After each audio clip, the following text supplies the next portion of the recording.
Hello, അപ്പോൾ ഇന്ന് നമ്മൾ 7ാം ക്ലാസ്സിൻ്റെ ഓണപ്പരീക്ഷയുടെ അടിസ്ഥാന ശാസ്ത്രം ക്വസ്റ്റ്യനിലെ ഉത്തരങ്ങളാണ് നോക്കുന്നത്. ആദ്യത്തെ പ്രവർത്തനം നോക്കാം.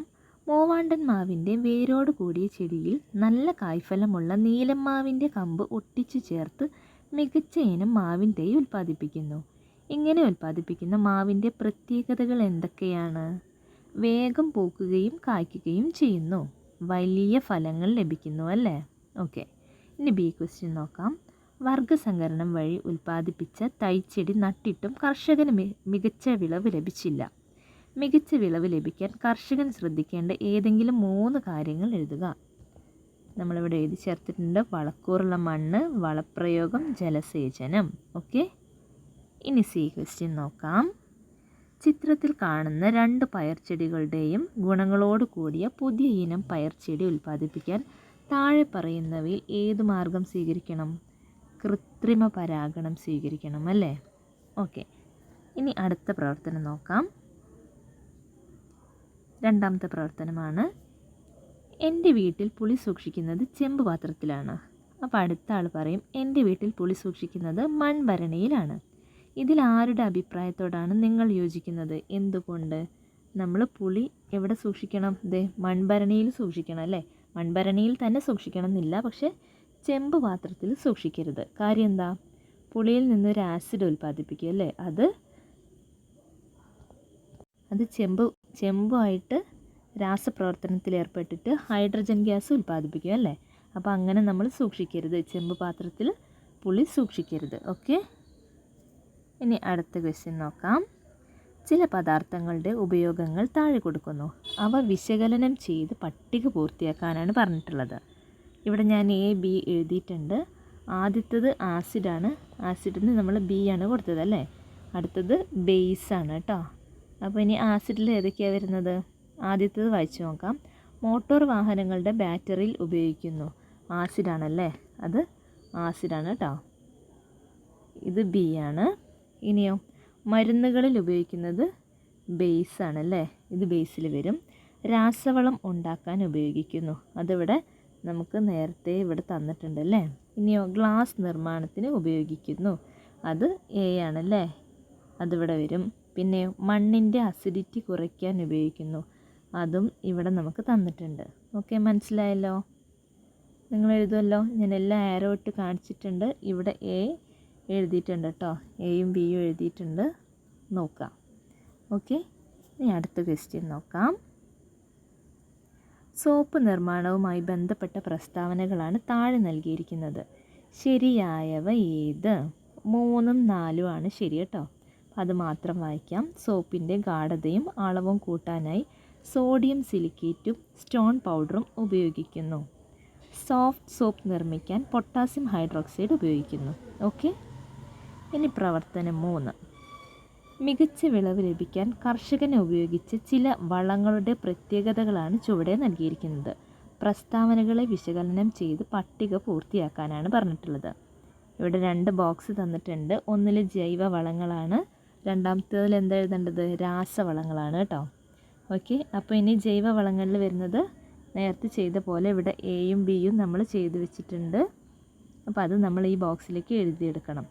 എ ഇതാണ് കേട്ടോ, മറക്കരുത്. എ രാസവളങ്ങളാണ് കേട്ടോ. അപ്പോൾ ഇത് രാസവളങ്ങളിൽ ഏതൊക്കെയാണ് വരിക? കൂടുതൽ അളവിൽ വേണ്ടി വരും, എ ആണ്. പിന്നെ അമിതമായ ഉപയോഗം മണ്ണിൻ്റെ ഘടനയെ നശിപ്പിക്കുന്നു. അതൊക്കെ ഇതിലാണ് കേട്ടോ വരുന്നത്. മണ്ണിന് ദോഷകരമല്ല, അതിവിടെ ജൈവവളം. ആവശ്യമുള്ള ഘടകം മാത്രമായി നൽകാൻ കഴിയും, അതും ഇവിടെ. കുറഞ്ഞ അളവിൽ മതി, അതും ഇവിടെയാണ് വരുന്നത് അല്ലേ? ഓക്കെ, കൂടുതൽ അളവിൽ വേണ്ടി വരും എന്നുള്ളത് ഇവിടെ ഓൾറെഡി കൊടുത്തിട്ടുണ്ട് കേട്ടോ. അത് ഏട്ടത് മാറിപ്പോയിട്ടുണ്ട്, അത് ശ്രദ്ധിക്കണം കേട്ടോ നിങ്ങൾ. അത് ഓൾറെഡി ഇവിടെ കൊടുത്ത സാധനം തന്നെയാണ്, അതുകൊണ്ട് കുഴപ്പമില്ല. ഓക്കെ, ഇനി നമുക്ക് അടുത്തത് നോക്കാം. കെണികൾ ഉപയോഗിച്ചോ കൈകൊണ്ട് പെറുക്കി മാറ്റിയോ കീടങ്ങളെ നിയന്ത്രിക്കുന്ന രീതിയാണ് യാന്ത്രിക കീടനിയന്ത്രണം. ഇതുകൂടാതെ കർഷകർ സാധാരണ സ്വീകരിക്കുന്ന മറ്റ് 2 കീടനിയന്ത്രണ മാർഗങ്ങൾ എന്തെല്ലാമാണ്? ജൈവ കീടനിയന്ത്രണം അല്ലേ? പിന്നെ ജൈവ കീടനാശിനികളും ഉപയോഗിക്കാറുണ്ട്. ഓക്കെ, അപ്പോൾ ആ ക്വസ്റ്റ്യൻ കഴിഞ്ഞു. ഇനി സി ക്വസ്റ്റ്യൻ നോക്കാം. പദജോഡികൾ തമ്മിലുള്ള ബന്ധം മനസ്സിലാക്കി വിട്ടുപോയവ പൂരിപ്പിക്കാനാണ് പറഞ്ഞിട്ടുള്ളത്. മുയൽ വളർത്തുന്നതിന് നമ്മൾ എന്താ പറയുക? ക്യൂണികൾച്ചർ. ഓക്കെ. പുഷ്പകൃഷിക്കാണെങ്കിൽ ഫ്ലോറികൾച്ചർ എന്നാണ് പറയുക കേട്ടോ. ഫ്ലോറികൾച്ചർ. എപ്പികൾച്ചർ എന്നത് തേനീച്ച വളർത്തുന്നതിനാണ് പറയുക. ഓക്കെ. തേനീച്ച വളർത്തൽ എപ്പികൾച്ചർ. ഇനി പ്രവർത്തനം 4. ടോർച്ച് സെൽ, ഇൻസുലേറ്റഡ് ചെമ്പ് കമ്പി, LED മൊഡ്യൂൾ എന്നിവ ഉപയോഗിച്ച് ഒരു സർക്യൂട്ട് ക്രമീകരിച്ചു. ഓക്കെ. ചെമ്പ് കമ്പിക്ക് നീളം കുറവാണ്. സർക്യൂട്ട് പൂർത്തിയാക്കാൻ താഴെ കൊടുത്തിരിക്കുന്നവയിൽ ഏതൊക്കെ വസ്തുക്കൾ പ്രയോജനപ്പെടുത്തും? നമുക്ക് എന്തൊക്കെ വേണം? ടിക്ക് ചെയ്തിട്ടുണ്ട്. ടിക്ക് ചെയ്തത് മാത്രം നോക്കി എഴുതുക കേട്ടോ. മുട്ടുസൂചി, നാണയം, നനഞ്ഞ കടലാസ്, പെൻസിൽ, ഗ്രാഫൈറ്റ്. ഓക്കെ. ചിത്രങ്ങൾ ശ്രദ്ധിച്ചല്ലോ. ഇനി അടുത്തത് ബി ക്വസ്റ്റ്യൻ ആണ്. ചിത്രങ്ങൾ ശ്രദ്ധിച്ചല്ലോ. ഇവയുടെ ചിഹ്നങ്ങൾ ഉപയോഗിച്ച് ഒരു അടഞ്ഞ സർക്യൂട്ടിൻ്റെ ചിത്രം വരയ്ക്കാനാണ്. ഇതെവിടെ സർക്യൂട്ടിൻ്റെ ചിത്രം വരച്ചിട്ടുണ്ട്. ചെറുതാക്കിയിട്ടാണ് വരച്ചത്. നിങ്ങളത് നന്നാക്കി വൃത്തിക്ക് വരച്ചെടുക്കണം കേട്ടോ. ഓക്കെ. ഇനി സി ക്വസ്റ്റ്യൻ നോക്കാം.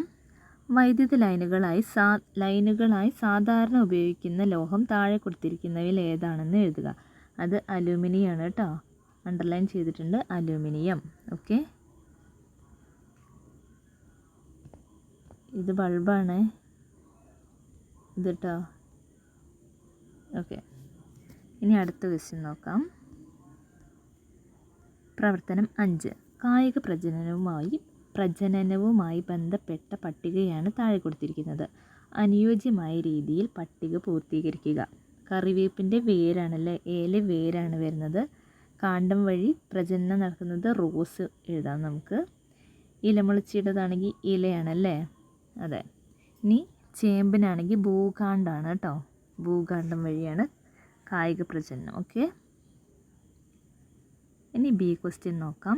ചുവന്ന ചെമ്പരത്തിയിൽ വിവിധ നിറത്തിലുള്ള ചെമ്പരത്തി പൂക്കൾ ഉണ്ടാക്കാൻ പലതരം ചെമ്പരത്തി ചെടികളുടെ മുകുളങ്ങൾ ഒട്ടിച്ചു ചേർത്തു.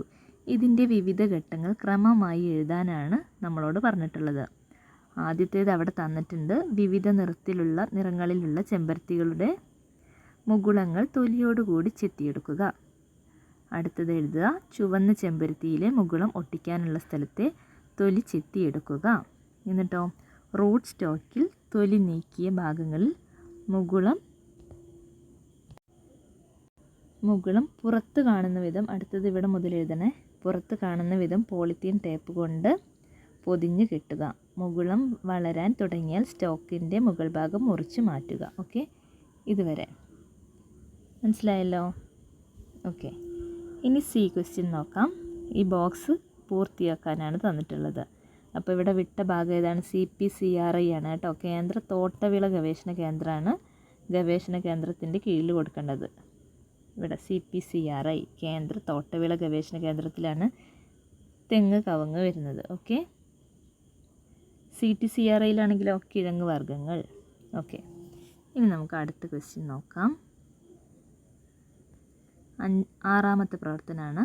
നാരങ്ങനീര്, വിനാഗിരി, പുളിവെള്ളം, മോര് എന്നീ ലായനികളിൽ പതിമുഖ വെള്ളം ഒഴിച്ചപ്പോൾ മഞ്ഞ നിറമായി. ഇത്തരം ലായനികളുടെ ഏതെങ്കിലും 2 പൊതു സ്വഭാവങ്ങൾ എഴുതാനാണ്. ഏതൊക്കെയാണ്? നീല ലിറ്റ്മസിനെ ചുവപ്പാക്കും അല്ലേ. പിന്നെ പുളിരുചിയാണ് അതിന് അല്ലേ. നാരങ്ങനീരിനും വിനാഗിരിക്കൊക്കെ പുളിരുചിയാണ്. ഓക്കെ. ഇനി ബി ക്വസ്റ്റ്യൻ നോക്കാം. ഇവിടെ എഴുതിയിട്ടുണ്ട് കേട്ടോ. നീല ലിറ്റ്മസിനെ ചുവപ്പാക്കുന്നു, പുളിരുചിയാണ്. ഇനി ബി ക്വസ്റ്റ്യൻ. ഇവിടെ ഒരു ബോക്സ് തന്നിട്ടുണ്ട്. ഭക്ഷണ പദാർത്ഥവും ആസിഡും അല്ലേ. അപ്പം പുളിയാണ് ആദ്യത്തേത്. ഏല് വരുന്നത് പുളി. ഓക്കെ. പുളിയിൽ അടങ്ങിയിട്ടുള്ള ആസിഡാണ് ടാർട്ടാറിക് ആസിഡ്. ഇനി തക്കാളിയിലാണെങ്കിൽ ഓക്സാലിക് ആസിഡാണ്. നെല്ലിക്കയിലാണെങ്കിൽ അസ്കോബിക് ആസിഡാണ് കേട്ടോ. അടുത്തത് ആപ്പിളിൽ മാലിക് ആസിഡാണ്. ഓക്കെ. Malic acid. ഇനി സി ക്വസ്റ്റ്യൻ നോക്കാം. വീര്യം കൂടിയ ആസിഡ് ശരീരത്തിൽ വീണാൽ പൊള്ളലുണ്ടാകുന്നു. രാസവസ്തുക്കൾ കൈകാര്യം ചെയ്യുമ്പോൾ അപകടം ഒഴിവാക്കാൻ ശ്രദ്ധിക്കേണ്ട ഏതെങ്കിലും 4 മുൻകരുതലുകൾ എഴുതുക. ഏതൊക്കെയാണ്? രുചിച്ച് നോക്കാൻ പാടില്ല, മണത്ത് നോക്കാൻ പാടില്ല, തൊട്ട് നോക്കാൻ പാടില്ല. ഓക്കെ. ഇനി പ്രവർത്തനം 7. നിങ്ങൾക്ക് ഇഷ്ടമുള്ളതും കൂട്ടിച്ചേർക്കാം കേട്ടോ. പ്രവർത്തനം 7.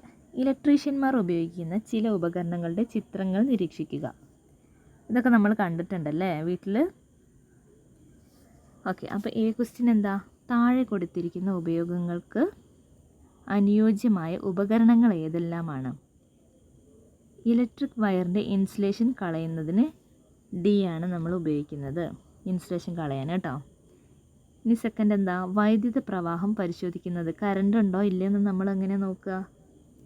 പ്ലഗ് പോയിൻറ്റിൻ്റെ ഉള്ളിൽ ഈ സാധനം വെച്ച് നോക്കുന്ന കണ്ടിട്ടില്ലേ? ഓക്കെ, അപ്പോൾ ടെസ്റ്റർ വെച്ചിട്ട് നമ്മൾ നോക്കാറുണ്ടല്ലേ.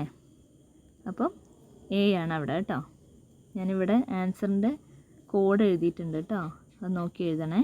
ഇനി ബി ക്വസ്റ്റ്യൻ പറയാം. മുകളിൽ കൊടുത്തിരിക്കുന്ന ഉപകരണങ്ങളുടെ കൈപ്പിടികൾ നിർമ്മിച്ചിരിക്കുന്ന വസ്തുക്കളുടെ പ്രത്യേകത എന്താണ്? കാരണം എന്താണെന്ന്. അപ്പോൾ പ്രത്യേകത എന്താ? ഇൻസുലേറ്റർ കൊണ്ടാണ് ഇവ നിർമ്മിച്ചിരിക്കുന്നത് അല്ലേ, ഈ കൈപ്പിടികളെല്ലാം. അതിൻ്റെ കാരണം വൈദ്യുതി കടത്തി വിടാത്തത് കൊണ്ടാണ് കേട്ടോ. ഇത്തരം വസ്തുക്കൾക്ക് മറ്റ് 2 ഉദാഹരണങ്ങൾ എഴുതുക. അങ്ങനെ വൈദ്യുതി കടത്തി വിടാത്തത് പ്ലാസ്റ്റിക്കും റബ്ബറും. ഓക്കെ, ഇനി പ്രവർത്തനം 8. ശാസ്ത്ര കിറ്റിലുള്ള ചില സാമഗ്രികളാണ് താഴെ കൊടുത്തിരിക്കുന്നത്. അനുയോജ്യമായവ പ്രയോജനപ്പെടുത്തി ചുവടെ നൽകിയ ലക്ഷ്യത്തിലെത്താൻ ഒരു കുട്ടി പരീക്ഷണം ചെയ്തു. പരീക്ഷണക്കുറിപ്പ് പൂർത്തിയാക്കാനാണ് നമ്മളോട് പറഞ്ഞിട്ടുള്ളത്. ലക്ഷ്യം എന്താണ്? ആസിഡുകൾ ലോഹങ്ങളുമായി പ്രവർത്തിക്കുമ്പോൾ ഉണ്ടാകുന്ന വാതകം ഏതാണെന്ന് തിരിച്ചറിയുന്നതിനുള്ള ഒരു പരീക്ഷണമാണ് ഇവിടെ നടത്തുന്നത് അല്ലേ. അതിന് നമുക്ക് ഏതൊക്കെ സാമഗ്രികൾ വേണം? ടെസ്റ്റ് ട്യൂബ് വേണം അല്ലേ. നമുക്ക് ആദ്യം തന്നെ ടെസ്റ്റ് ട്യൂബ് വേണം, പിന്നെ ഒരു മഗ്നീഷ്യം റിബൺ വേണം, വിനാഗിരി വേണം, തീപ്പെട്ടി വേണം. എന്നിട്ടോ, അപ്പോൾ ഇത്രയാണ് സാമഗ്രികൾ. ഈ പരീക്ഷണ ക്രമം എന്താണ്? നമ്മളൊരു ടെസ്റ്റ് ട്യൂബ് എടുക്കുക. ഒരു ടെസ്റ്റ് ട്യൂബ് എടുത്തിട്ട് അതിൽ വിനാഗിരി ഉണ്ടല്ലേ, അതിലേക്ക് നമ്മുടെ മഗ്നീഷ്യം റിബൺ നമ്മൾ ഇട്ട് വെച്ചിട്ട് ഈ ടെസ്റ്റ് ട്യൂബിൻ്റെ മുകൾ ഭാഗം പൊത്തിപ്പിടിക്കണം അല്ലേ. ഇത് പൊത്തിപ്പിടിച്ചിട്ട് ഒരു തീപ്പെട്ടിക്കൊള്ളി ഉരച്ചിട്ട് ഈ വായു ഭാഗത്തേക്ക് ഇങ്ങനെ കാണിക്കണം. അപ്പോൾ വലിയ ശബ്ദത്തോട് കൂടിയിട്ട് ഇവിടെ നിന്ന് എന്ത് ചെയ്യും? ഇവിടെ കത്തും അല്ലേ. ഇത് ഓപ്പൺ ചെയ്യുമ്പോൾ നമ്മൾ വിരൽ മാറ്റുമ്പോൾ, പൊത്തിപ്പിടിച്ച് വിരൽ ഇവിടെ നിന്ന് മാറ്റുമ്പോൾ ഇവിടെ വലിയ ശബ്ദത്തോടു കൂടി കത്തും. ഈ വാതകം ഇവിടെ കത്തും. അപ്പോൾ ഉണ്ടാകുന്ന വാതകമാണ് ഹൈഡ്രജൻ. ഓക്കെ, അതുപോലെ ഇവിടെ നമ്മൾ ഈ മഗ്നീഷ്യം റിബൺ ഇതിലിടുമ്പോൾ, വിനാഗിരിയിലിടുമ്പോൾ ഇവിടെ എന്തുണ്ടാവും? കുമിളകൾ രൂപപ്പെടും അല്ലേ. കുമിളകൾ രൂപപ്പെടും. മനസ്സിലായല്ലോ. അപ്പോൾ അതിൻ്റെ നിഗമനമാണ് വലിയ ശബ്ദത്തോടു കൂടി കത്തുന്നു, അത് ഹൈഡ്രജൻ വാതകമാണ് അല്ലേ. ഹൈഡ്രജൻ വാതകം ഉണ്ടാവുന്നു. ഇനി ബി ക്വസ്റ്റ്യൻ നോക്കാം. ആസിഡുകളുടെ ഏതെങ്കിലും 2 ഉപയോഗങ്ങൾ എഴുതുക. അപ്പോൾ ആസിഡുകളുടെ ഏതെങ്കിലും 2 ഉപയോഗങ്ങൾ എഴുതാനാണ് പറഞ്ഞത്. ഭക്ഷണ പദാർത്ഥങ്ങൾ കേടുകൂടാതെ സൂക്ഷിക്കാൻ സഹായിക്കുന്നു. അടുത്തത് വ്യാവസായിക ആവശ്യങ്ങൾക്ക് ഉപയോഗിക്കുന്നു. ഓക്കെ, മനസ്സിലായല്ലോ. അപ്പോൾ ഇത്രയേ ഉള്ളൂ. Thank you.